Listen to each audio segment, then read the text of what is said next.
ఇంకా ఈ రోజు అయితే మార్నింగ్ అయితే వేరే ఊరికైతే వెళ్ళొచ్చిన బాడేకు. ఈవినింగ్ అయితే వచ్చినాను, ఒక 1 అవర్ రెస్ట్ తీసుకొని మళ్ళీ ర్యాపిడ్ అయితే ఆన్ చేసినాను, చూద్దామని ఏమైనా వస్తాయేమని. ఆన్ చేసిన వెంటనే ఫస్ట్ రైడ్ అయితే పడింది 100 రూపీస్ కి అయితే, పక్కనే పడింది. రంగరాజ్ గేర్ లో అయితే వచ్చింది రైడ్, తీసుకున్నాను. కస్టమర్ పికప్ పాయింట్ కి అయితే వచ్చా.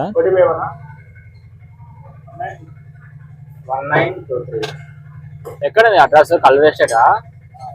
ఇంకా కస్టమర్ దగ్గర అయితే ఓటీపీ తీసుకుని అయితే రైడ్ అయితే స్టార్ట్ చేశాను. కల్వర్ ఎస్టేట్ లో చాలా లోపలికి అయితే చూపిస్తుంది రైడ్. 2-3 రోజులు అయితే వీడియోస్ అయితే అప్లోడ్ చేయట్లేదు, ఎందుకంటే రైడ్స్ అయితే ఏమి లేవు అనమాట. రోజు 700 తిప్పడం కూడా చాలా కష్టం అయితే అయిపోతుంది, అందుకే వీడియోస్ అయితే అప్లోడ్ చేయట్లేదు. ఇదేమంటే ఫస్ట్ రైడ్ అయితే 100 రూపీస్ కి మంచి రైడ్ వచ్చింది, అందుకే వీడియో అయితే రికార్డ్ చేస్తున్నా. ఇంకా కస్టమర్ డ్రాపింగ్ పాయింట్ కి వెళ్తుంటే ఇంకా చాలా లోపలికి అయితే ఉంది customer pickup point. Industrial estate అయితే పెట్టాడు లోపలికి. అక్కడికి వెళ్ళిన తర్వాత చూస్తే 108 అయితే అయింది కస్టమర్ రైడ్. తీసుకునేటప్పుడు 100 రూపీస్ ఉండేది. కస్టమర్ అయితే 100 రూపీస్ అయితే పే చేశారు. మళ్ళీ మనం ఇక్కడ నుంచి అయితే ఆల్మోస్ట్ ఒక 1.2 కిలోమీటర్స్ అయితే మనం బయటకి అయితే వెళ్ళాలి. ఏం రైడ్స్ అయితే రావు, నార్మల్ లింక్ రైడ్స్ కూడా రావు అన్నమాట ఇక్కడ నుంచి.